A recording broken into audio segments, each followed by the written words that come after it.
Okay, let's get started. We'll go review again because we started chapter 9, but there's a lot to do. And this time I put the pictures on the back. Pictures are on the back I page. think I missed the lesson. You got pretty pictures there. Okay, so let's look at the pictures first because this is going to help us. When you look at the heart, Are there notes from last? you don't like them? They're ugly? Are there any notes from last time? No, not bad. From the lesson I missed. Oh, you weren't here for that lesson. Yeah. Are there different notes? No, this is the same. Oh, So look at the back page. okay. Okay, if you're the people here online, so you should be able to view this. You got it right, yeah. Okay, so in the human heart, you'll see the two ventricles. So you'll notice that the right one is much smaller than the left one, and it's not just smaller; it's the wall is thinner, and it's not as much muscle. Doesn't have to do so much. So both are holding the same amount of blood, but the left one has to be bigger and stronger, and because it has a bigger job to do. So So if you look at the other diagram right next to it, circulatory system. So what's happening? The blue is the veins that are carrying the blood that's been depleted of oxygen, needs new oxygen, comes back into the right side, and the right side then pumps it through the lungs. That's why it's smaller. It doesn't have to be as strong, because all it has to do is just get it through the lungs. That's it. And get it oxygenated, so it can be smaller. Then the blood comes back. It comes to the left ventricle, goes through the atrium to the left ventricle. And then now this left side has to be very strong because it has to pump the blood through the entire body. So that's why the left side, it's not symmetric. The left side has to be much stronger, even though they're both carrying the same amount of blood and they both pump together. The left side has to be bigger and stronger. So that's what's going to be important to us.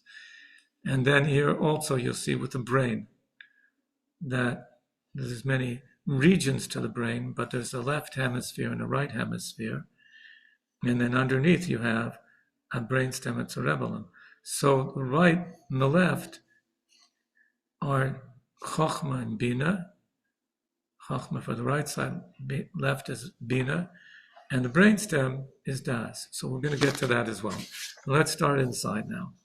So you got two souls occupying your entire body.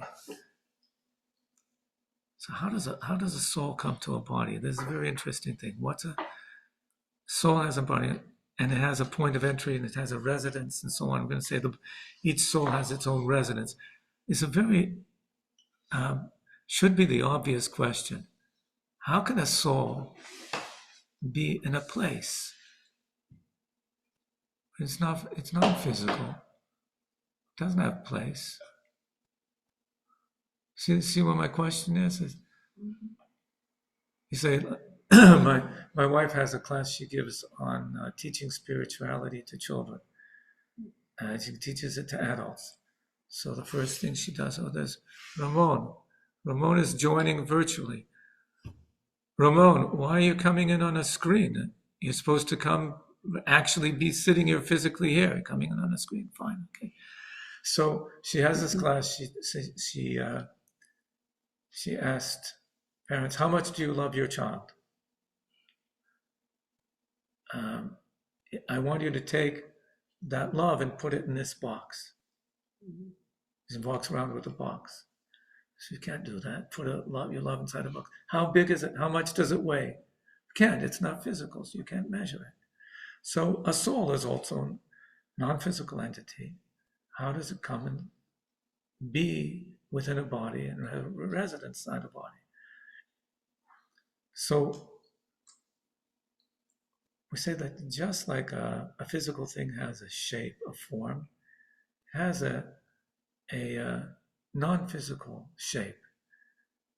It's not just its properties, but its character, what it is.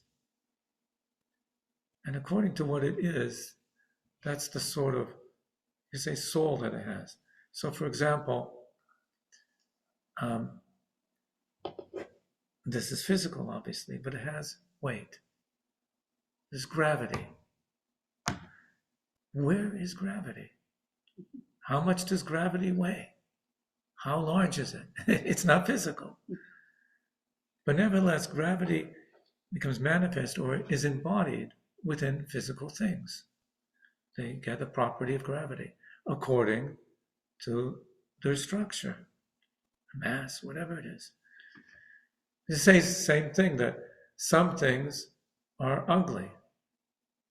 So they transmit, they emit ugliness. That's the information that they convey. Some things are beautiful, so they receive beauty and transmit beauty.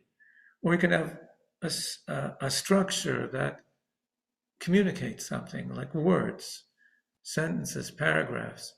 So they contain information. So in the same way, when you have a very complex structure, it contains a soul. Even though the soul is not physical, it contains a soul. And there's going to be a principal residence of this soul within the thing. What's a principal residence of the thing?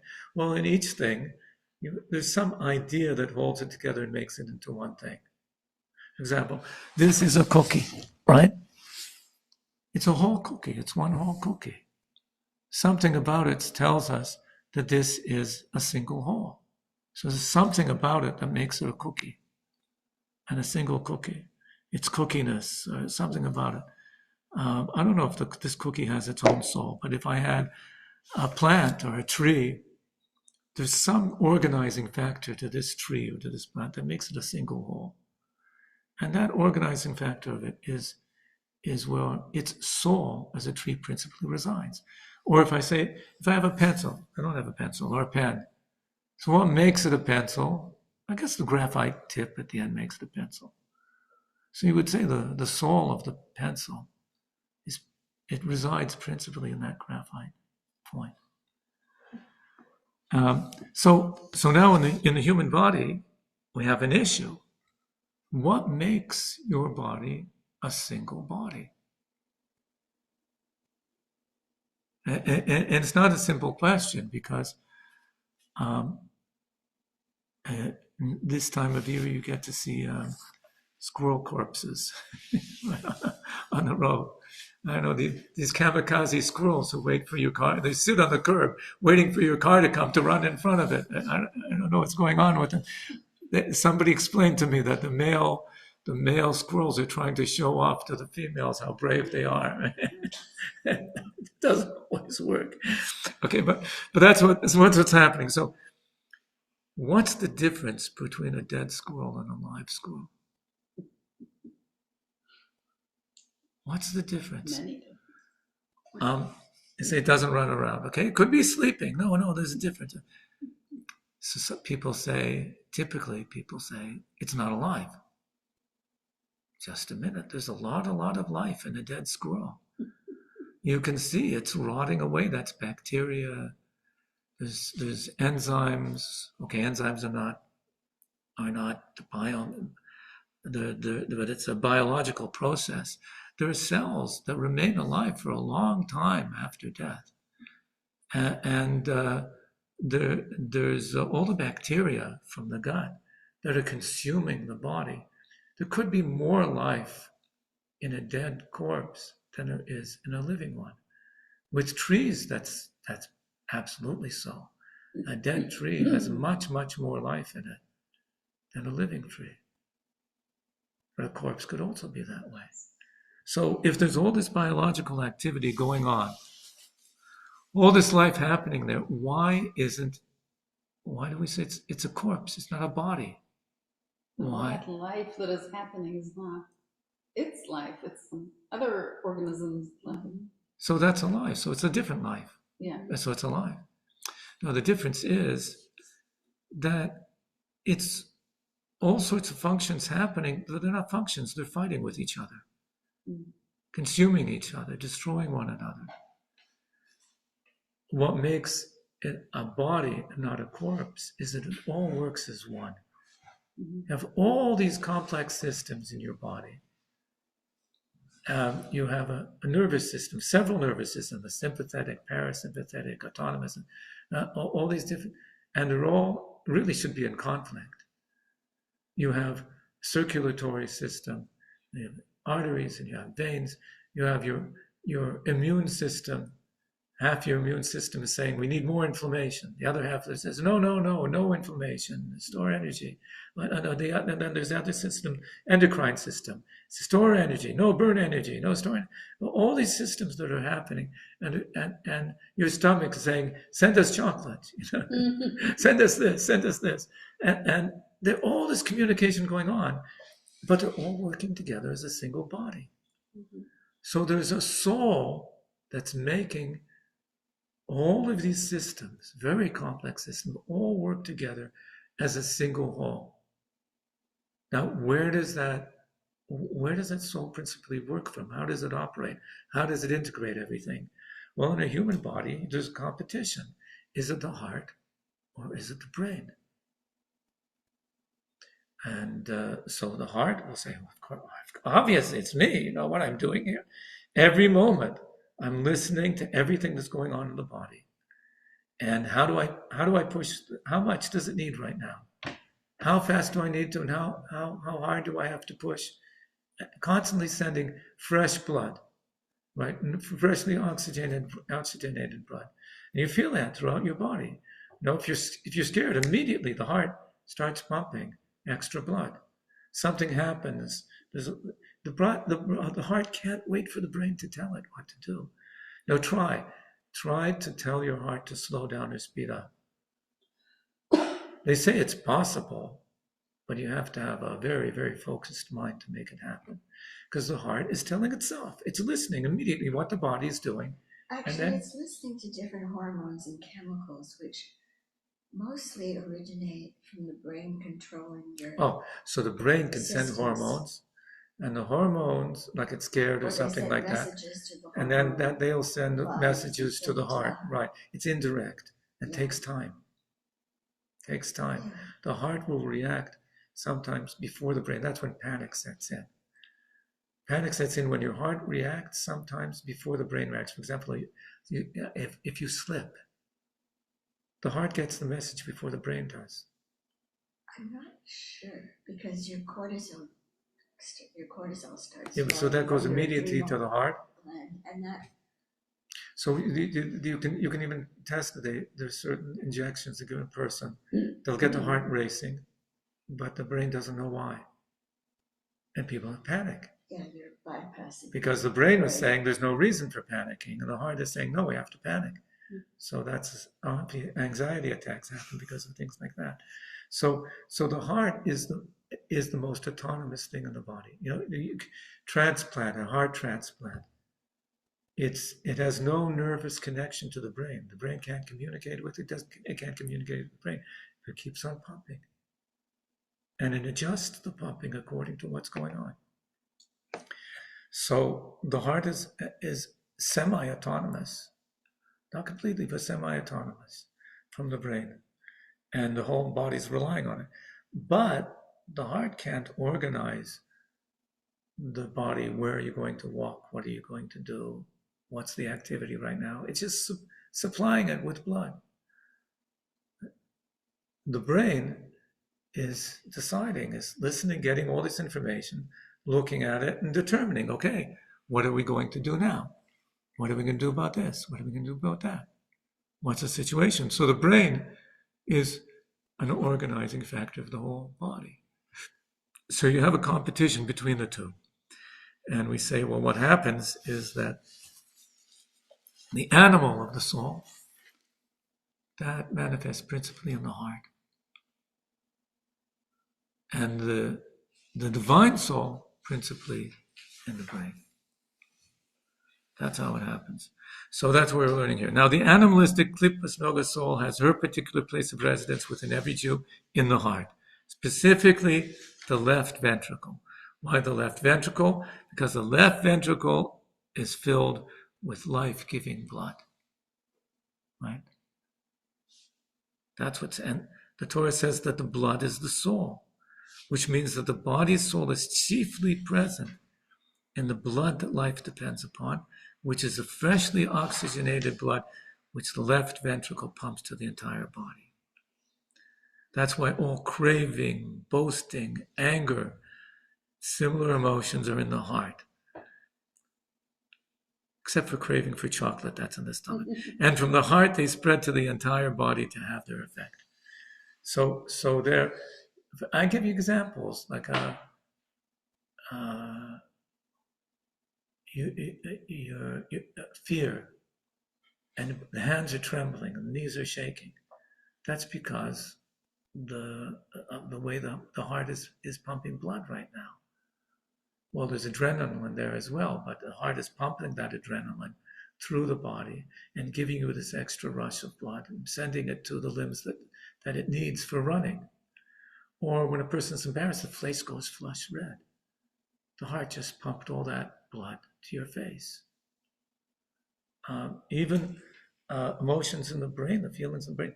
Your heart has special connections, special veins, arteries that go straight to the head, and will, because that's a priority, keep the blood coming to the brain. So there's a special route, and the heart will pump more blood, special blood to the head for those purposes. So all sorts of tingling sensations or goosebumps and things like that. The heart is involved in those things. The heart, like I say, my heart leaps for joy or burns with anger. It's a real sensation that's happening there in the heart.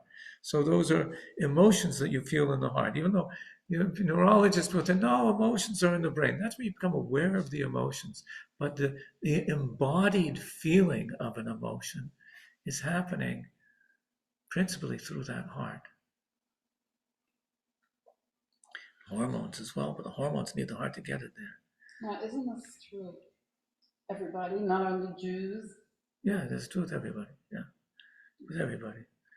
And besides residing in the heart, which engenders emotions, the animalistic soul also rises to your brain to consciously note these emotions, chatter about them in your mind, and devise means to fulfill them, just like blood. Oxygenated blood originates in the heart, and from your heart spreads to all your limbs, and also rises to your brain. So the brain, this is a sticky issue. Where is the whole soul mainly? The brain and the heart. So really, even the animalistic soul, in a certain way, it's mainly brain, because that's where your personality is, your character, so on, is in the brain. But that's not really what the animal soul is all about. What it's all about is the body. And the embodiment of the person is principally through the heart. So here he says, well, he puts it mainly in the heart. Why? Because when the animalistic soul goes up to the brain, it's like a second residence. It's only a second, it really should be its first residence, but it's a second residence because the heart doesn't really use the brain. It abuses the brain.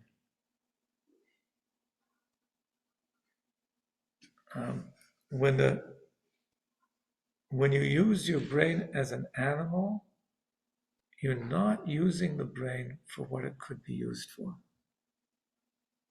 Like, what's all this chatter going on? This most of the time, what's happening in our brain is this chatter about all sorts of things. What is that chatter? It's not thinking. You can ask people to do these studies where they ask people to journal everything that's going on in their mind. They put a recording device and ask them to speak out loud everything that's going on in your mind. And it's very interesting to look at. It's not thinking. It's not real thinking. It's chatter. It's often non sequiturs, jumping from one thing to another thing to another thing. So what's happening is emotions are being unpackaged, unraveled, and coming out as words and thoughts. But it's not real thinking. Real thinking would be, you got a mathematical problem to solve, or an engineering problem to solve. Okay, you're thinking objectively. Or real thinking would be, I think I mentioned this in last class. Somebody says to you something you don't like. What is thinking?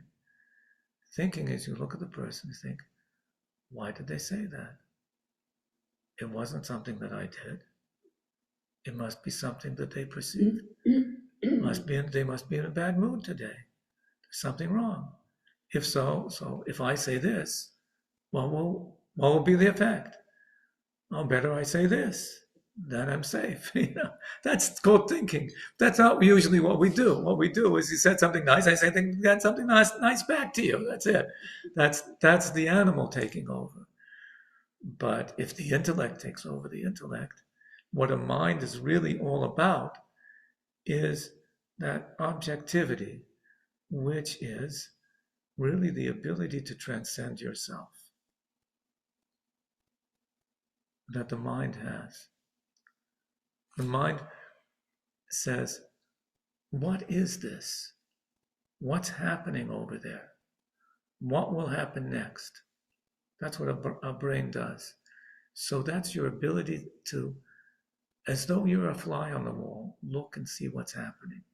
Take yourself out of the picture and look at this objectively, which is very, very different than the emotions that the heart has, right? Like we said, the heart, something happens and immediately the heart has to react. Especially that left side, right? We said that's where all the muscle is. It pumps very hard. Right side's not pumping so hard. Left side, real big squeezes, immediate. The heart is faster than anything else in your body. Nothing reacts as fast as your heart. The reason is everything else in your body, there's neurons that send messages to muscles. The neuron triggers the muscle, the electric impulse, to contract, and then stops it, relaxes. In the heart, that's not what happens. In the heart, the neuron and the muscle are one thing. As soon as it has the message, it's working already. And all of them are all tied, all the muscles are all tied together electrically. So they all work together. So it's very fast and very immediate. That's what emotions are about. Something happened, I react immediately. The brain is all about, well, first we have to put this through the system. It has to go through all these neurons. And any one neuron could break the chain and change things. So we have to put it through and create a model of what's happening. So what I'm saying is the mind is where a person has the capacity to self-transcend. Self-transcend, we called in an earlier chapter, bittul, as though I'm not there. And when you treat the brain as an animal, you don't do that. You just use it for your brain chatter, and that's it. So, which is what we want to get past. We want to start using the brain as the amazing thing that it is.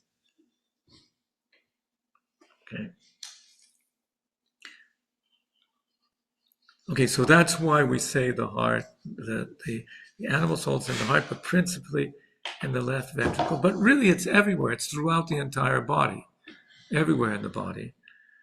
But it has these two residences, in the heart, and rises also up to the brain, hijacks the brain.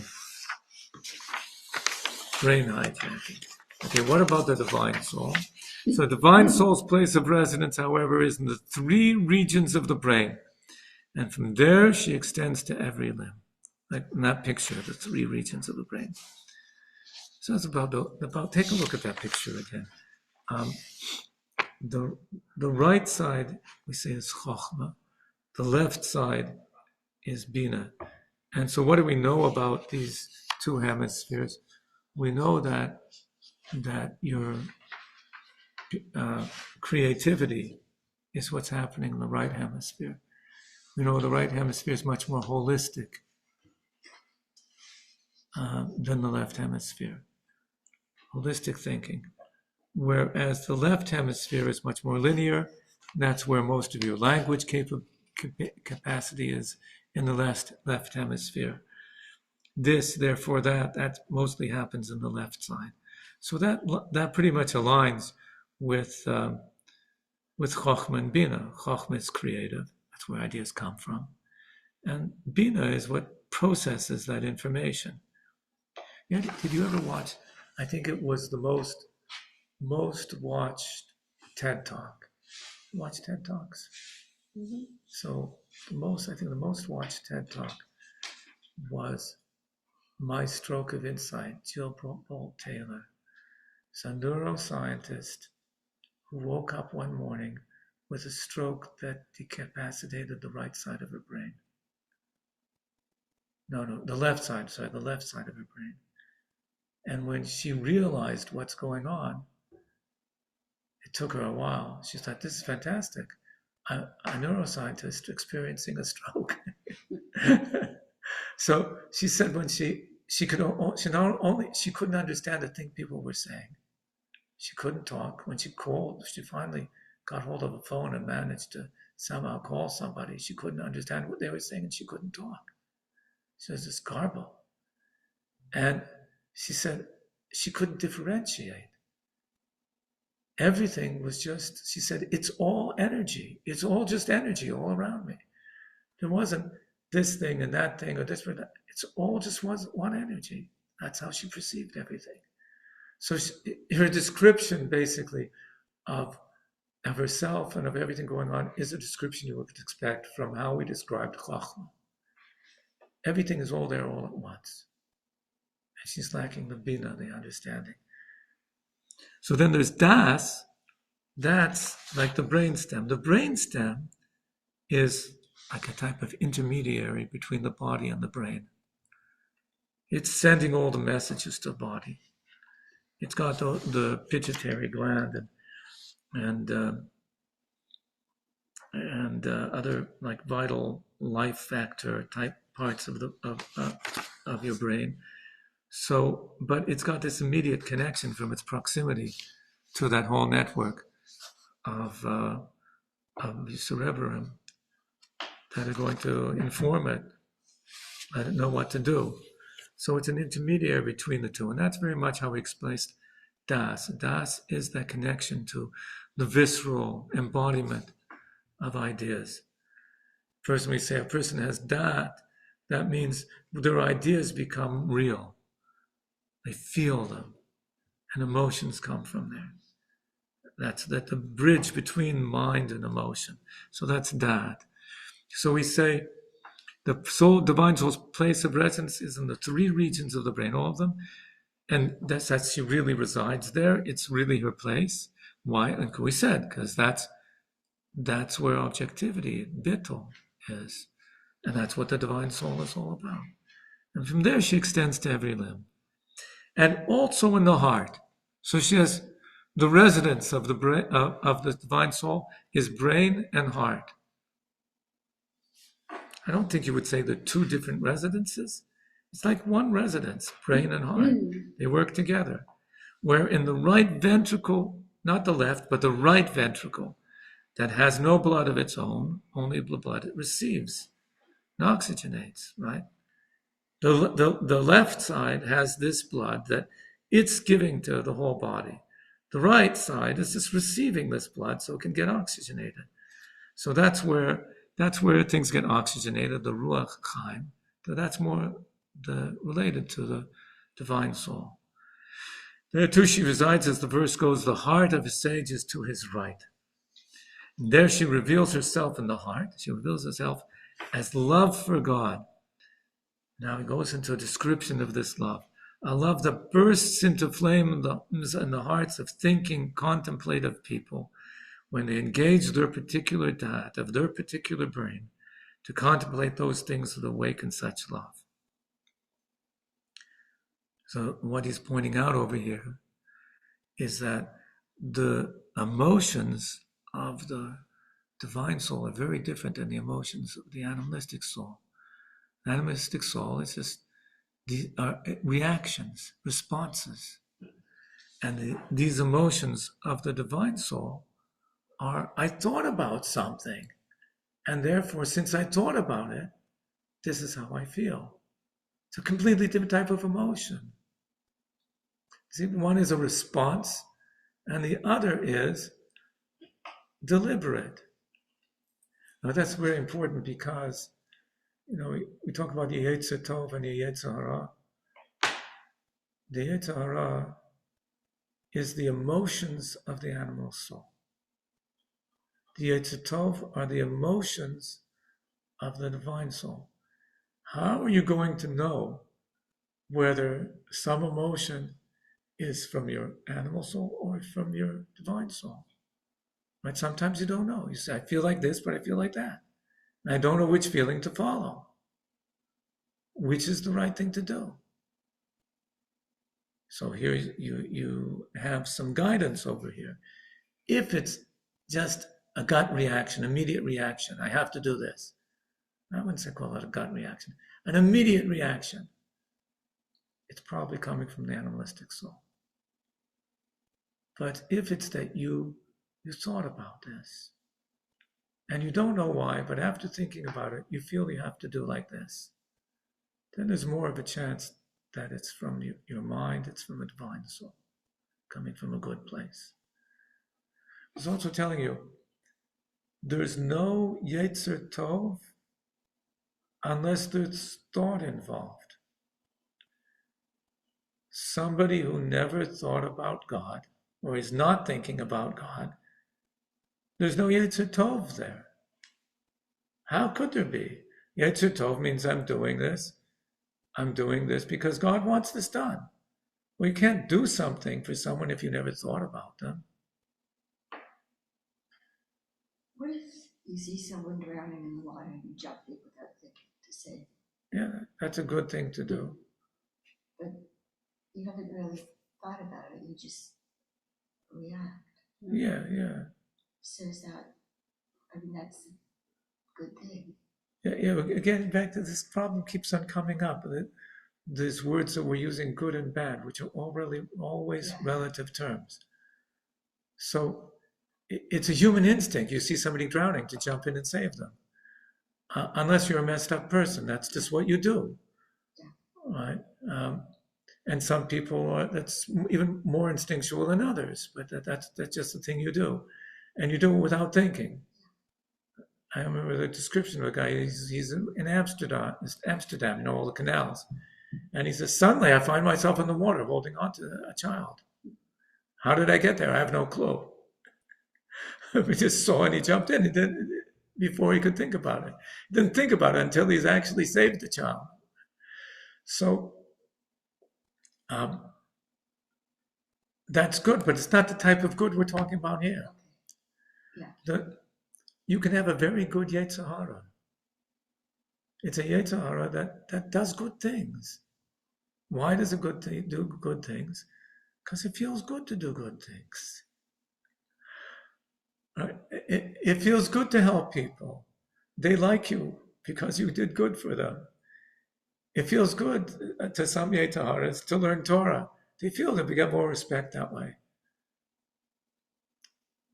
But I was saying, if you didn't think about this is what God wants me to do and who is he and something about him, how could you be serving him? That's the type of good we're talking about here. So here when we say good, we mean, is it divine? Is there something godly about it? Well, there can't be anything godly about it if you never thought about it. I told you the story about the rabbi woke up screaming in the middle of the night. Remember that one? No? No, not that. He's screaming in the middle of the night, an old rabbi. And his wife says, what are you screaming about? He says, I had a terrible dream. What was the dream? I dreamt that he died. Who died? God died. It was terrible. They closed the shul. I had no job. It's terrible. So she says, it's like you always say, whatever you think about during the day, that's what you dream about at night. He says, it's not true. How could I process? I get up in the morning, I have to run to the shul, I have to give a class, I have to make sure everything, then I have to run up to a burial, and then I have to prepare another class, and then I have to go to the fundraising. When do I have time? I haven't thought about him for 40 years. When do I have a time? I'm a busy rabbi. So it's possible to do all those things, and you never thought about God. So who's doing it? You have a nice Yetzer Hara. Right, so the Jewish Yetzer Hara, we learned about in chapter 6, the Jewish Yetzer Hara doesn't want to eat something that's not kosher. How can you eat something that's not kosher? You can't go up to Kedusha afterwards. That's just a Jewish Yetzer Hara. Okay. A Jewish Yetzer Hara likes to give charity, likes to help him, likes to do good things, but still the Yetzer Hara. Because you're thinking about yourself. You think yourself. The Yetzer Hara is the guy with the rubber stamp. It's a rubber stamp. So you feel you have to come to the guy with the rubber stamp. You say, I'm going to do this mitzvah. And this rubber stamp guy says, yeah, you know what? I think it's a good idea to do that mitzvah because you'll feel good. Or people will like you. It will look good. It'll give you status, whatever. And then you feel, okay, then it's okay. I can do this. Say, why? You got regulations. You got a bureaucrat over there. That's what the Yetzer Hara is. This bureaucrat. It has to somehow serve me. Then it's okay. So it finds a way that all these things are really serving me. As long as it's serving me, it's okay. That's the Yetzer Hara. That's all the Yetzer Hara is. The guy with the rubber stamp. But you said earlier that the emotions of the divine soul are deliberate. So what if a person looks at the drowning person and starts to think, if I save him, then you'll save the soul. No, but what the divine soul is thinking, there's a great God. He created heaven and earth. He created me. He put me here for a purpose. And I see he takes care of me in every little detail of my life. And he wants me to do this. I have to do it. It might be embarrassing for me. People might think I'm stupid. Whatever. I have to do it. That's all. I remember Moshe Levin in California. He told me when he was a young man, he saw these people who come into shul and they have their minyan, they're in and out in 20 minutes, and they're out of the room. And he used to make fun of what kind of davening is that? What a waste of time. And you call that davening? And somebody said to him, an older man said, Meisha, they have a job. They have a family. They got to get there. They got to be on time. But nevertheless, they come here and they spend their 20 minutes. Why do they spend their 20 minutes? They don't understand what they're saying. They don't know why they're doing it. Why are they doing it? Because God says they have to be here. And since then, he never criticized anybody. Okay, so it depends on how you look at it. So that's what the Yetzer Tov really is. Yetzer Tov is really, I thought about God, and since I thought about him, I love him. So I have to do what he says. That's all. I can't do otherwise. I remember when we were just married, we're going out somewhere, and my new wife, put on this green dress, a dark green dress. I looked at her. The story of the green. She told you the story? I looked, I said, you don't look good in green. I had nothing against green. I said, you don't look good in green. Her face went pale. She immediately she threw out every green dress she had. And she never wore a green dress since. Okay. I have to be careful what you say. That's it. So that's how a Jew, God says, okay, I have to do that.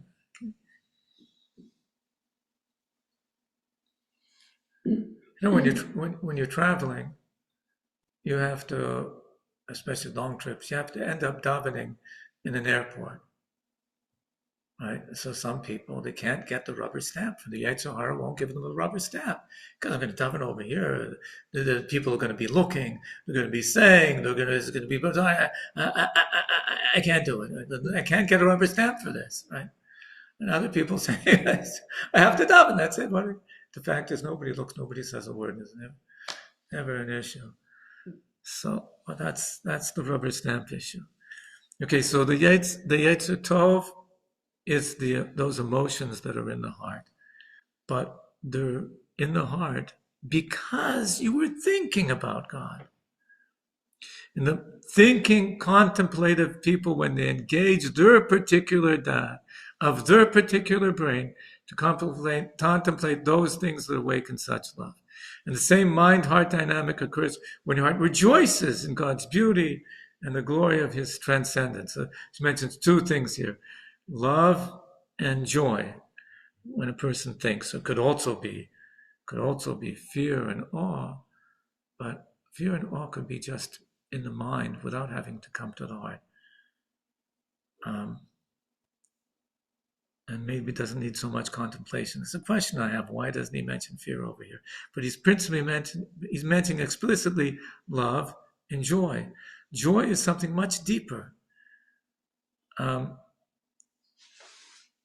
He says this is how it happens. You engage the regions of your brain related to Chachma and Bina, the wise person's eyes, right? The two eyes which are in his head, that's Chachma and Bina, to gaze upon the glory of the King and the unfathomable beauty of his greatness, a greatness without end and without definition.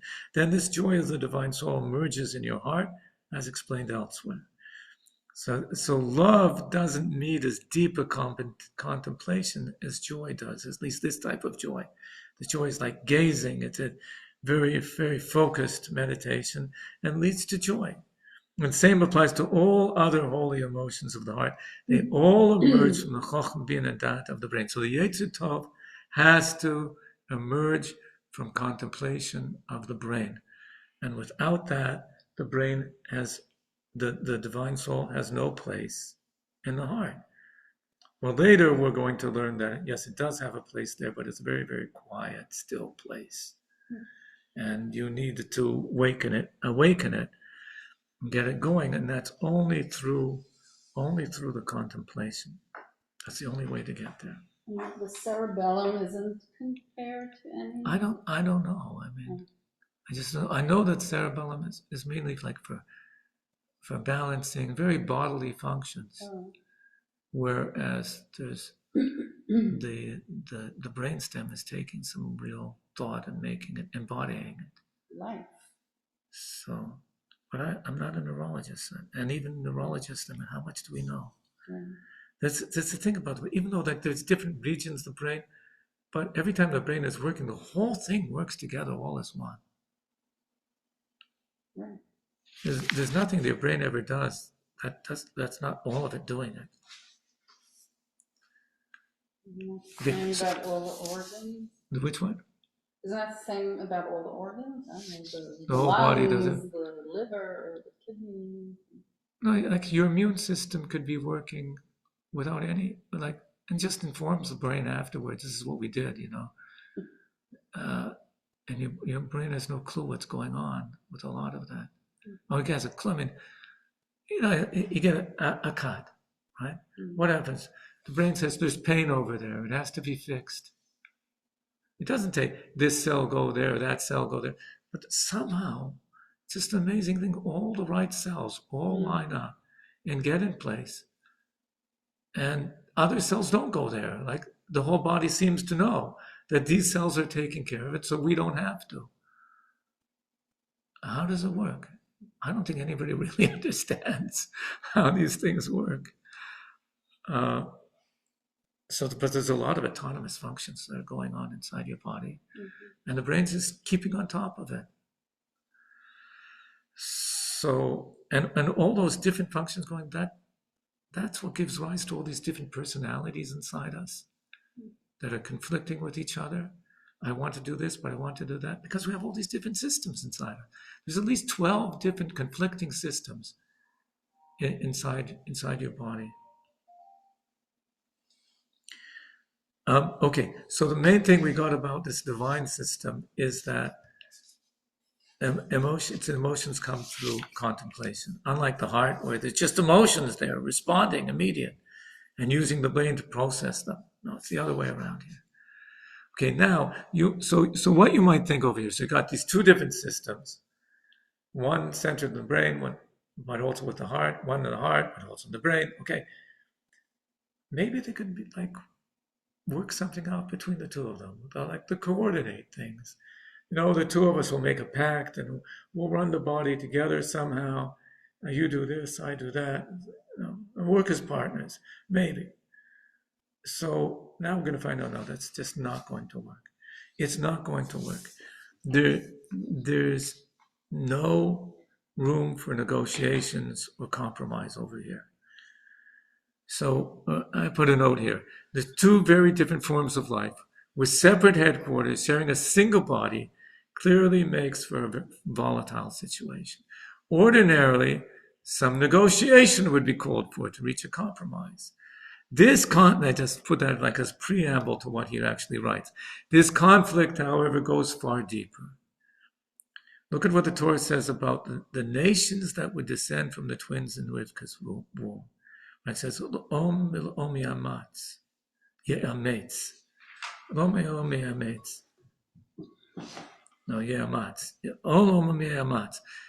So that means each nation is what happens. Rivka feels like something's going on in my tummy. What's with this baby?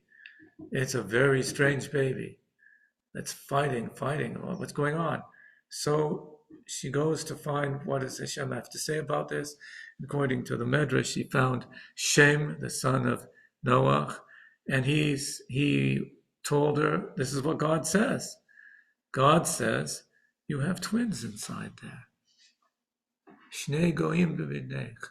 Shnei lo'omim me'ayich yiparedu. There's going to be two nations that are going to come out from your womb. One, each nation is going to be struggling to overpower the other nation. V'rav yavod tza'ir, and the older one will serve the younger one. That's how she put it. I don't know if that's happened yet. Not yet. Well, we saw that the United States went and bombed the Tehran for us. I was there at the time. Yeah, I got stuck in Israel. Were you there at that time also? I was there when they were dropping missiles on us. And so Delta canceled all flights out. We had a Delta flight. It got canceled. I couldn't get back home. Yeah, we had a lot of trouble getting back home. Yeah, got stuck. So you were there also for the 12-day war. And then this time we got stuck there again because over Greece, space over Greece got shut down. Because of weather or something? No, there's somehow their communication system was faulty. Oh. Okay. Every time when we visit Israel, the land doesn't want to let go of us. We're trying to leave. No, stay. How many days? One day? We were going for 10. We ended up with 12. Whatever. You had 2 nights in Tel Aviv? We spent one night when we left, and that night we left. We 1:30 in the morning or something. What is the name of that restaurant on Dizengoff? Yeah, then we went to the other one, Rachel. Regina? No, Rachel by the dock. Oh, yeah, but what's the name? A Moroccan restaurant, beautiful food. What's the name of the restaurant in Dizengoff? An Italian restaurant, I can't remember. La Lasagna. Good to know. Yeah. Just don't use the washroom there. Okay. Also depends which Badax it is. It's not so simple. Anyways, it's saying Rabbi Yavod Tza'ir seems to be happening now. I mean, Germany is buying arms from Israel. Can you imagine? Mm-hmm. Soon we'll be supplying natural gas to Europe too. Yeah. So that's what Rabbi Yavod Tza'ir means. What this is saying is he's saying that this is we each have an Esav and Yaakov inside us. Right? Esav was a Jewish boy, had a Jewish mother. As a Jewish boy. We each have a Yaakov and Esav. The nefesh of Habams, the animal, is your Esav. And the divine soul is your Yaakov. And their struggle didn't begin from birth. It began from conception. Basically, we're saying the conflict between these two is not circumstantial. It can't be disentangled from who they are and why they are here. So there's nothing to negotiate. if you're fighting over something, there's something that you want. It's like, then we can make a deal. Okay, you want this, I'll take this in return. There's always a deal. Like if I say, I've got my country next to your country, Belgium is next to France, and Belgium says, well, we need this area for our farming, or say you're a landlocked country, well, we need this so we can have a seaport, so we need to conquer that land. So the other country says, I'll make you a deal. Give us this mountain, we'll give you this valley, something like that. When we need more money, we'll pay you off so we don't have to go to war, something that you can negotiate. But sometimes there's a battle where there's no room for negotiation. Nothing to negotiate. Yeah, there's only unconditional surrender, right? With Japan, there was no negotiation, no room for negotiation. The emperor has to denounce his divinity and unconditional surrender, right? The same thing has to happen in Gaza, unconditional surrender. That's the only way. Certain situations, there's no way for these two parties to negotiate. Well, that happens to be the situation between these two souls. Mm-hmm. But the difficulty is that the divine soul needs the animal soul. It what? It needs the animal soul. It can't kill the animals. It needs it. How are you going to run a body as a divine soul? It's not right. So it can't destroy the divine soul. What does it need to do? The divine soul can't destroy the animalistic soul. It has to win it over. That's what's not negotiable. It has to get the animalistic soul to drop its ego, its identity as king of this body. That's what's difficult. The animalistic soul says, this is my body. I was here first. I own it. I'm the king. Everything has to fit to what I want and who I am. And the divine soul is saying, there's no one else but God. What are you talking about? You can't be king. God is the king. That's it. And that's very threatening to this animal soul. You're telling me I don't exist. No, you do exist. We need you to keep the body going. Yeah, but you're telling me I'm not the king of the body. I'm not the king of the body. That's telling me I don't exist. I can't give up on that. That's not negotiable. And divine soul has said, having your ego around is not negotiable. We can't have an ego around. So there's no room over here. So that's why it says the body is called a small city. Small city. So that the dynamic between these two souls is much like two kings battling over one city. It used to be, you had city-states. Like, let's say, one of the last city-states was Venice. And a city-state, it was its own country, had its own king, and you had to deal with it. So let's say you want to conquer Venice. You can't go in there and make a deal with the king of Venice that will both be king of Venice. It's not going to work. You can only have one king of Venice. The two kings over one city is not going to work. A city is a unit of its own. You've got all these people, different people with different aspirations, different needs, different, and they all have to work together. What's holding them all together as one city? The king. Otherwise, they'd all be at each other's throat, destroying each other. So you have a king, he sets down the law, everybody pledges allegiance to the king, and now the whole place is one city. Okay, because of the king, the mayor, whoever it is running the city. Can you imagine you have two mayors, two kings of this one city? It's not going to work. Who would you pledge allegiance to? Which king? So that's the situation with the body. In the body, you have all these different personalities. Stomach with its cravings, the liver with its cravings, the heart, all these different things. They all have to work together. You can't have two kings to it. There can only be one. So it's not saying that ruling a city implies much more than expanding territory. To rule a city means to govern its inhabitants so they act in accordance to your will. You truly rule the city when the inhabitants have become habitually obedient to your command in all that you decree upon them. So that's what they each want. Who is the boss over here? So it is with these two souls, the divine soul and the vitalizing animalistic soul that is of Klippa. They are at war with one another for dominion over the body and all its limbs. So this is the non-negotiable, no compromise, all-out war. And it's going to be a very, very interesting war, because how do you fight without destroying the other party and win? How do you get, imagine you're conquering Venice. You can't go into Venice and say, okay, we are now the rulers. It's not going to work. You're not going to have Venice because the people don't like you. And you don't want to destroy all the inhabitants. You want Venice. You need them. You need their talents. You need their skills, their know-how. So it's going to be not a battle of the sword. It's going to be a battle of the minds and hearts, which is exactly what's happening over here.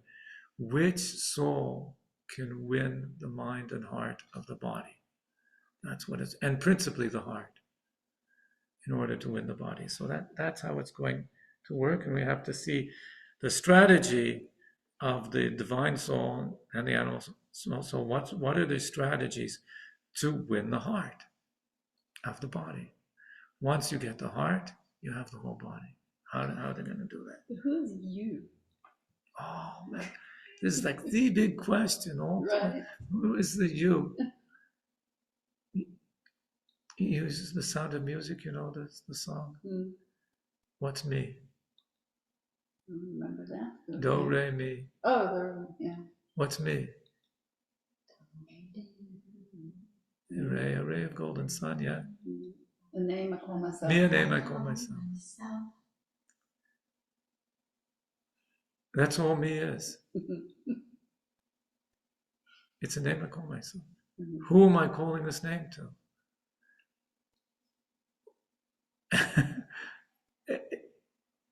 It changes at every moment. The self that you call me is every moment a different self. Who's running it right now? The stomach, the liver, the heart, the brain. It's a different me at every moment. All the me is this construct we make, we create, to call ourself this, and we self-reference ourselves, but that self is never the same from moment to moment. Each moment, that self died and another self came there. That's all. So we become obsessed with who am I? It's mostly fiction, because it's constantly changing.